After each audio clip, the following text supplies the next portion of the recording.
금요기도의 시작과 함께 기도 생활의 시작에 대해서 우리 함께 말씀을 나누겠습니다. 로마서 8장 26절 27절 같이 한번 읽어보겠습니다. 시작. 이와 같이 성령도 우리의 연약함을 도우시나니 우리는 마땅히 기도할 바를 알지 못하나 오직 성령이 말할 수 없는 탄식으로 우리를 위하여 친히 간구하시느니라. 마음을 살피시는 이가 성령의 생각을 아시나니 이는 성령이 하나님의 뜻대로 성도를 위하여 간구하심이니라. 아멘. 우리 어린 친구들에게는 좀 기쁜 소식이 될 수도 있겠는데요. 금요 기도의 설교는 주일 예배나 수요 예배만큼 길지 않을 겁니다. 네. 네. 그렇지만 또 모르죠.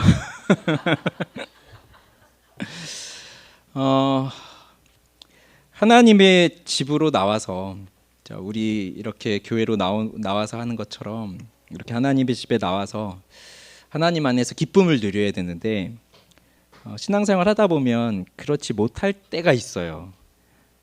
하나님의 집에 나왔음에도 불구하고 하나님의 기쁨을 누리지를 못할 때가 있어요. 자, 그럴 때 어떻게 하시죠? 하나님의 말씀을 지금은 갈망하고 있는 것 같아요, 다들. 그렇지만 또 살아가다 보면 하나님의 말씀을 갈망하지 못할 때가 있어요. 그럴 때 있었죠? 그럴 때 우리는 어떻게 했었나요? 예배를 드리는데 그 예배를 드려도 이렇게 빠지지 않고 주일 예배뿐만 아니라 주중 예배, 주중 모임까지 나와서 예배를 드려도 기쁨을 누리지 못하고 있을 때 그때 또 우리는 어떻게 하나요? 거룩한 욕구가 우리 속에 넘쳐야 되는데 그게 아니라 세상의 욕망이 내 마음속에 크게 자리를 잡고 있을 때 그때 우리는 또 어떻게 하고 있었습니까? 여러 가지 염려와 걱정들이 내 마음을 사로잡아서 하나님의 평강이 너무나 멀게 느껴질 때 그럴 때는 또 무엇을 했나요? 몸이 아플 때도 있죠. 몸이 아파서 또 그것 때문에 마음이 괴로울 때도 있습니다. 자, 그럴 때 하나님이 정말 나와 함께 하실까 이런 생각이 들지 않을 때도 있어요. 의문이 들 때도 있어요. 그럴 때는 또 어떻게 할까요? 몇 가지 이렇게 질문들을 이렇게 던져봅니다. 자, 이러한 질문들, 이러한 고민들은 여기 계신 여러분들 모두 다 한 번씩은 다 해봤을 거예요. 이것이 현실적으로 그 현실을 살아가고 있는 우리 그리스도인들의 고민이고 또 성경에 나오고 있는 수많은 우리 믿음의 선배들이 해왔던 고민입니다. 그럴 때 이들이 무엇을 하였었는가? 우리는요, 누구나 마음이 미지근해질 때가 있습니다. 영혼이 식을 때도 있습니다. 영적으로 무뎌져 있는 그런 순간들을 지낼 때가 있습니다. 가장 경건하다고 하는 사람들도 영적인 갈망이 약해지고 또 어두움이 빛을 삼켜버리고 그래서 영적인 침체에 빠지는 그러한 일들이 있습니다. 자, 이럴 때 뭐 해야 하나요?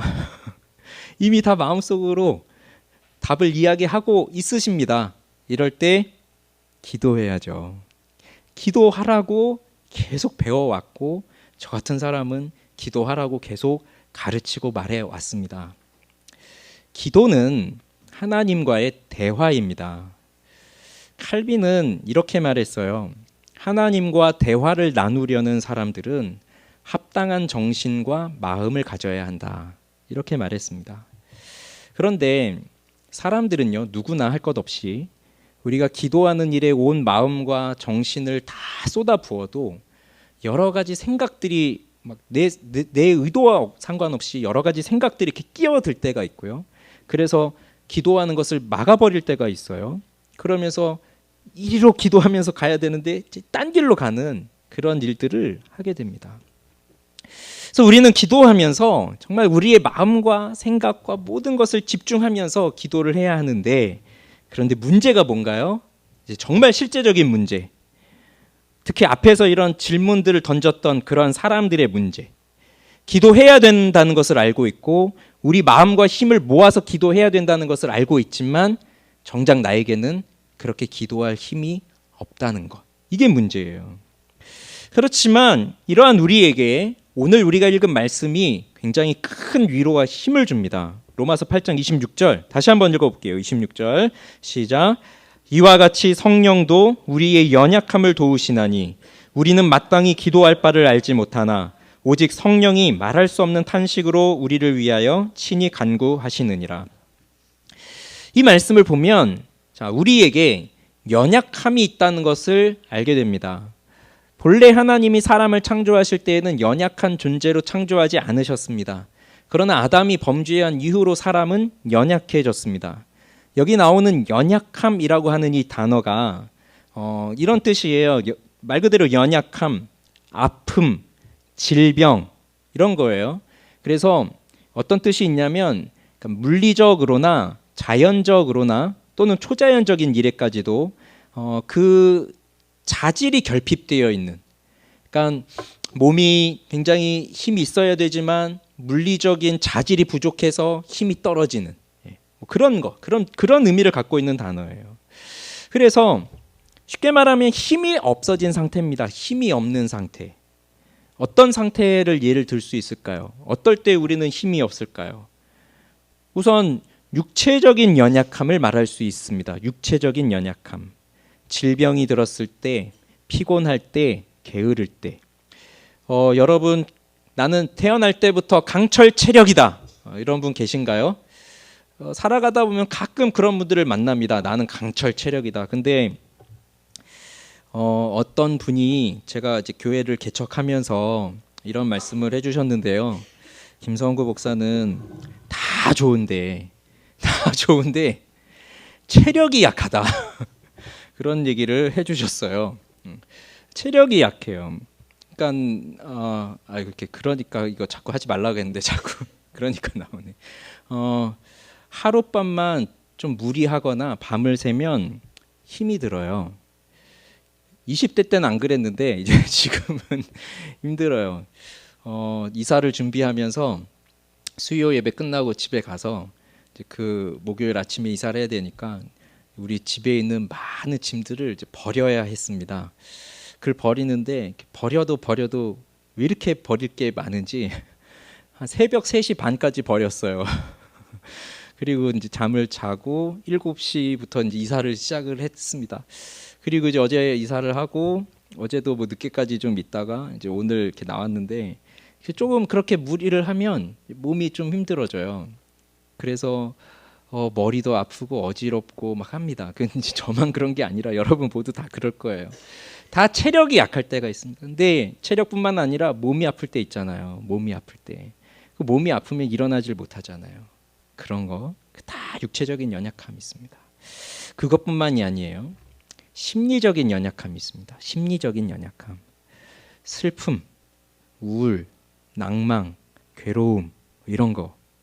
그러니까 어떠한 일이 우리 마음을 사로잡을 때 그 우리의 정서가 확 하고 가라앉는 거 있죠. 예. 저는 또 이런 사람이에요. 그래서 늘 이렇게 약간 그 우울한 감정과 그런 이렇게 조용함과 그런 거.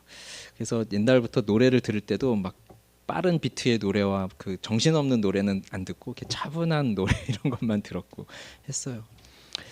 근데 그것뿐만 아니라 좀 아마 다들 경험이 있을 텐데 좀 마음에 좀 우울한 감정이 찾아올 때, 그런 심리적인 그런 압박감이 찾아올 때, 그런 정서적인 좀 어려움이 찾아올 때, 그때 우리 몸은 멀쩡하잖아요. 몸은 괜찮아요. 건강해요. 몸은 어디 아픈 데가 없어요. 그런데 마음이 그렇게 좀 힘들고 어려울 때는 몸도 함께 쫙 쳐져버리는 거. 그런 경우들이 우리 너무 많아요. 살아가면서 육체적인 연약함도 계속 늘어날 거고 이런 심리적인, 정신적인, 정서적인 어려움들도 계속 나올 거예요. 근데 우리 그리스도인들은 이것뿐만이 아닙니다. 또 하나가 있습니다. 영적인 연약함을 또 우리는 경험하면서 살아가요. 내가 죄를 지을 때, 유혹이 정말 너무 강렬하게 임할 때, 또 영적인 침체에 빠질 때, 이럴 때는 이 죄로 인해서 하나님과의 관계에 있어서 빨간불이 딱 들어오면 우린 영적인 힘을 잃어버려요. 그거 아시죠? 육체적인 연약함, 심리적인 연약함이 있어도 영적인 힘이 있으면 우리는 얼마든지 하나님께 나와서 그 육체적인 연약함을 극복할 수 있고 정서적인 연약함을 극복할 수 있어요. 하나님이 주시는 은혜가 그거보다 더 크기 때문이죠. 그런데 육체적으로 멀쩡하고 정신적으로 멀쩡한데 영적인 것에 있어서 하나님과의 관계에 있어서 빨간불이 들어오면 그때는 하나님의 말씀도 우리에겐 들리지 않습니다. 기도할 힘도 없습니다. 그러니까 몸이 아파서 기도를 못하는 게 아니라 영혼이 병들어서 기도를 못하게 되는 거예요. 이런 경우도 우리는 다 경험하면서 살았습니다. 저 같은 사람도요, 이 세 가지 다 경험하면서 살았습니다. 지금도 경험하고 있습니다. 육체적으로도 연약하고요, 심리적으로도 연약하고요, 또 영적으로도 연약합니다. 그래서 결론은 나는 연약하다예요. 여러분은 연약하다입니다. 그러니까 우리 모두는 다 연약하다 이겁니다. 결국 이러한 상태를 오늘 말씀은 뭐라고 얘기해주고 있냐면 마땅히 기도할 바를 알지 못하는 상태라고 말해주고 있습니다. 마땅히 기도할 바를 알지 못하는 상태입니다. 이것은 매우 중요한 문제예요. 하나님과 우리의 관계에 있어서 우리가 하나님께 언제든지 말할 수 있고 또 하나님이 우리에게 말씀하시는 것을 들을 수 있어야 하는데 이것이 안 되는 상태예요. 마땅히라는 말이 여기 들어가 있습니다. 헬라어에서 데이라고 하는 말인데 이것은 반드시 무엇을 해야 한다라는 뜻을 가지고 있는 거예요. 그렇다고 한다면 우리가 기도하는 것은 반드시 해야 하는 의무라는 것이 이 본문 속에서도 들어가 있는 거예요. 그러니까 우리가 연약한데 그런데 우리는 기도해야 되는 것은 너무 당연하다. 기도해야 되는 것은 마땅한 의무다. 반드시 해야 할 일이다. 그리고 여기 있는 우리도 이 의무에 대해서 그 누구도 이의를 제기할 사람은 없을 겁니다. 우리는 반드시 기도해야 하는 존재들이지만 무엇을 어떻게 기도해야 하는지 그것을 모르고 있는 상태라고 하는 거예요. 그게 우리의 문제이고 그게 우리의 연약함입니다. 오늘 나는 힘겨운 삶을 살아갑니다. 여기에서 벗어나고 싶습니다. 그러면 이러한 우리에게 해주는 권면은 기도하세요, 기도하세요, 기도하세요. 그렇지만 막상 기도하려고 해도 무엇을 기도해야 될지 어떻게 기도해야 될지 그것을 모르는 것. 그것을 영적인 무력감, 영적으로 무기력해진 상태 그렇게 말할 수 있겠죠. 육체가 무기력해질 때가 있어요. 어떠한 일도 하고 싶지 않을 때가 있어요. 정신적으로 무기력해질 때가 있어요. 그런 것처럼 영적으로도 말씀을 읽을 힘도 없고 말씀을 읽고 싶은 생각도 없어지고 기도해야 하지만 기도할 힘도 없어지는 그러한 상태가 생깁니다. 우리 중에 많은 사람들이 이런 정신적인 정서적인 어려움이 있다고 해도 그래서 그런 어려움이 닥쳐오면 그 무력감이 한번 들어오기 시작하면 무엇으로도 내가 이것을 극복할 수 없겠구나라고 하는 그 절망감이 들어오잖아요. 그런 것처럼 이 영적인 무력감이 한번 내 영혼을 휩쓸고 나면 내가 기도해도 안 되겠구나. 하나님이 내 이 상태를 바꾸어 줄 수 없겠구나. 이런 생각이 들어요. 그럼 어떡하겠습니까? 우리는 연약하고 마땅히 무엇을 기도해야 될지를 알 수 없는 상태고 그것이 길어지면 영적인 무력감에 빠져서 여기서 나올 수 있는 탈출구는 기도하는 것밖에 없는데 기도할 힘이 점점 더 없어지게 되니까 어떻게 하겠어요? 그래서 기도라는 것이 뭐냐면요. 연약함을 인정하고 하나님께 기대는 행위가 그게 바로 기도예요. 연약함을 인정하고 하나님께 기대는 겁니다. 우리가 기댈 때 힘이 있어야 기댈까요? 힘 있는 사람은 기대지 않죠. 힘이 없을 때, 두 발에 힘이 없을 때, 내 발로 설 수 없을 때 그때 누군가에게 기대잖아요. 엄마에게 기대든 아빠에게 기대든 남편에게 기대든 아내에게 기대든 기대잖아요. 하나님께 기대는 겁니다. 그게 기도예요. 우리 아이가 아파서 엄마한테 기댈 때 무슨 조건을 갖추고 기댑니까? 무슨 기술과 자질과 그런 걸 갖추면서 기댑니까? 그냥 힘들 때 기대는 거잖아요. 그게 기도예요. 오 할레스비가 이렇게 말했습니다. 개인적으로 기도란 무력한 인간에게 주어진 특권이라 생각한다. 기도와 무력함은 떼어 놓을 수가 없다. 오로지 무력한 자만이 진심으로 기도할 수 있다. 기도를 드린다는 것은 자신의 상황이 무엇을 해도 변하지 않을 것 같으니 온전히 하나님만 의지할 수밖에 없음을 받아들이는 것, 그것이 기도를 드리는 거예요. 내 힘으로, 내 생각으로 다 바꿀 수 없으니 오로지 하나님께만 기대는 것, 그것이 기도입니다. 연약함이라는 말을 들을 때 여러분 그게 좋은 단어라고 생각하세요? 연약함? 우린 좋지 않은 단어라고 생각합니다. 우리는 연약하고 싶지 않습니다. 우리는 강하고 싶습니다. 그렇지만 이 연약하기 때문에, 사실 우리가 연약하기 때문에 우리에게는 소망도 있습니다. 이 연약함이라는 말을 누가 많이 썼냐면 바울이 많이 썼어요. 사도 바울이요. 예를 들어 고린도후서 11장 30절에 보면 내가 부득불 자랑할진대 내가 약한 것을 자랑하니라. 이 약하다고 하는 게 오늘 그 연약함이라고 같은 단어예요. 또 고린도서 12장에 보면 내가 이런 사람을 위하여 자랑하겠으나 나를 위하여는 약한 것들 외에 자랑하지 아니하리라. 약한 것 같은 단어예요. 또 나에게 이르시기를 내 은혜가 내게 족하도다. 이는 내 능력이 약한 데서 온전하여짐이라 하신지라. 그러므로 도리어 크게 기뻐함으로 나의 여러 약한 것들에 대하여 자랑하리니 이는 그리스도의 능력이 내게 머물게 하려 함이라. 능력이 약한 데서 온전하여진다. 나의 약한 것들을 자랑한다. 같은 단어입니다. 이 연약함, 오늘 이 본문에 나오고 있는 이 연약함하고 같은 단어입니다. 사도 바울이 얼마나 자신의 연약함을 강조하고 있는지 이런 말씀을 보면 잘 나오고 있습니다. 자신이 약하기 때문에 자신은 하나님께 기대어 살 수밖에 없는 존재라는 것을 강조하고 있는 겁니다.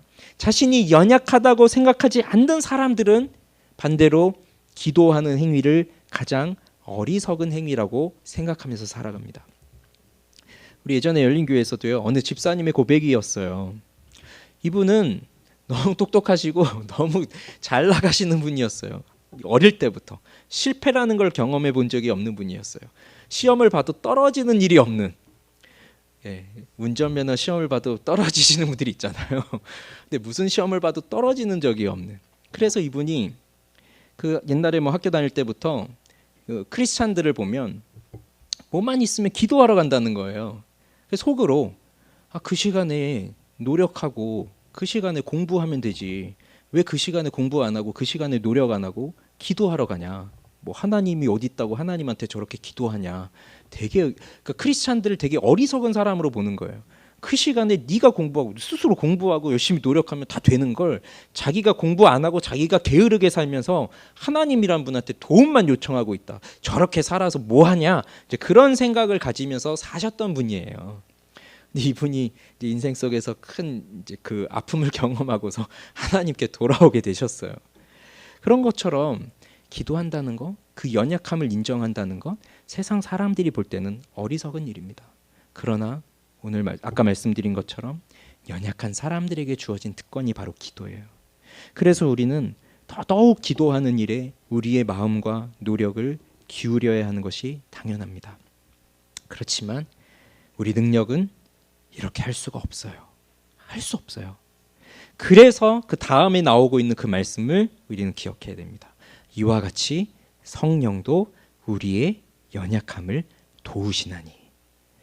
하나님께서 우리에게 기도를 가르쳐 주시기 위해서 우리에게 선생님으로 보내신 분이 바로 성령이시고요. 우리의 기도의 인도자로 보내신 분이 바로 성령님이세요. 그 성령께서 우리의 연약함을 도우신다고 하십니다. 돕는다는 건 뭐겠습니까? 제가 무언가를 들고 갑니다. 무거운 짐을 들고 갑니다. 혼자 들고 가기에 너무 무겁습니다. 갑자기 생각이 났습니다. 지금 저희 목양실에 이제 놓은 책꽂이 있잖아요.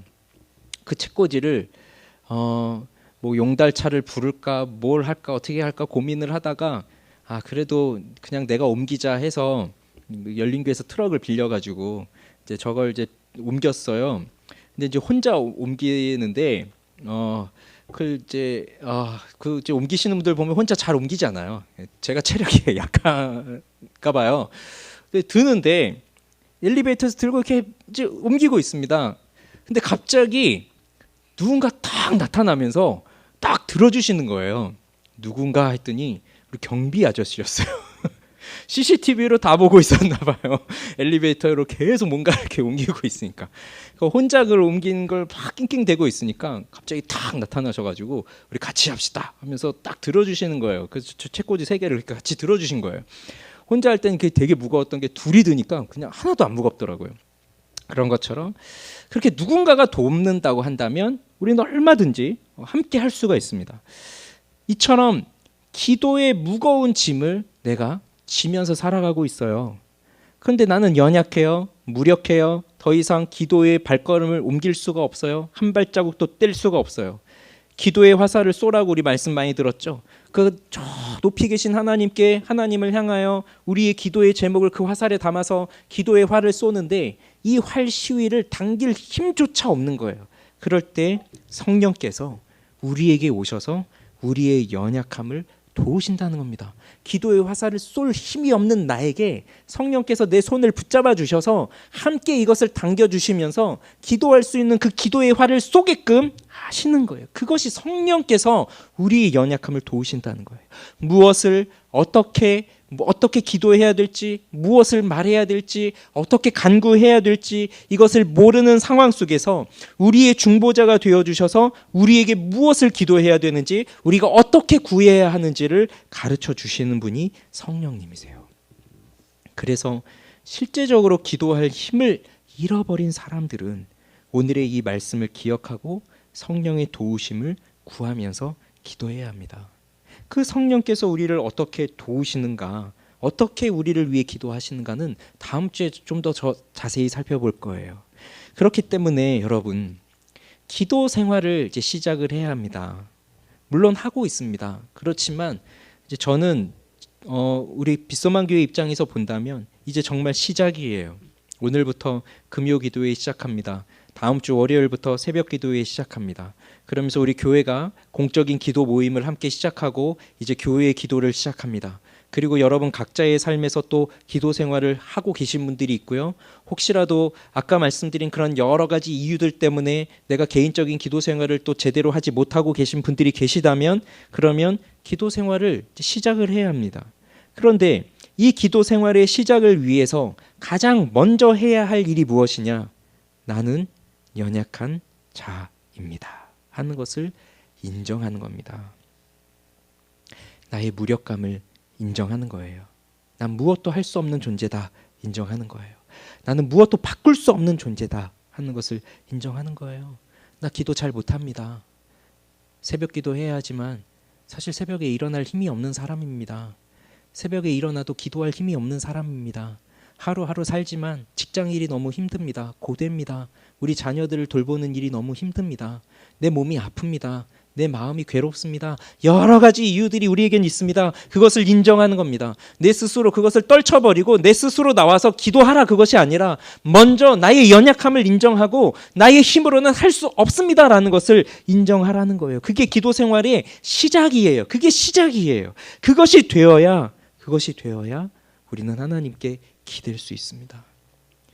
나 혼자 일어설 수 없음에도 불구하고 우리는 자존심 하나 붙들고 나 혼자 일어설 수 있습니다. 나 혼자 살아갈 수 있습니다. 그렇게 서 있는 것은 어리석은 일이에요.